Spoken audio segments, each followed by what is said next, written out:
তিনি দাঁড়িয়েই মারা গেলেন, অথচ তার ভয়ে শক্তিশালী জিনেরা কাজ করে গেল বছরের পর বছর। নবী সুলাইমান আলাইহিওয়াসাল্লাম যখন তার লাঠিতে ভর দিয়ে জিনদের কাজ দেখছিলেন, ঠিক তখনই আল্লাহ তার রূহ কবজ করে নেন।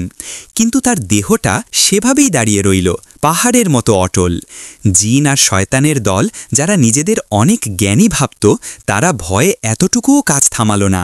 তারা ভাবছিল মহান বাদশাহ তাদের দেখছেন। দিনের পর দিন, মাসের পর মাস কেটে গেল এই কঠিন শাস্তির মধ্যে।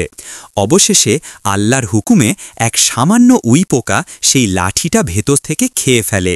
লাঠি ভেঙে যাওয়ার সাথে সাথেই নবী সুলাইমানের নিথর দেহ মাটিতে লুটিয়ে পড়ে, আর চূর্ণ বিচূর্ণ হয়ে যায় জিনদের সমস্ত অহংকার। এই ঘটনা প্রমাণ করে দেয়, অদৃশ্যের জ্ঞান একমাত্র আল্লাহ ছাড়া আর কারো কাছে নেই। আল্লাহর এই নিদর্শন যদি আপনার অন্তর ছুঁয়ে যায়, তাহলে ভিডিওটিতে একটি লাইক দিন এবং এমন শিক্ষণীয় কাহিনীর জন্য আমাদের সাথেই থাকুন।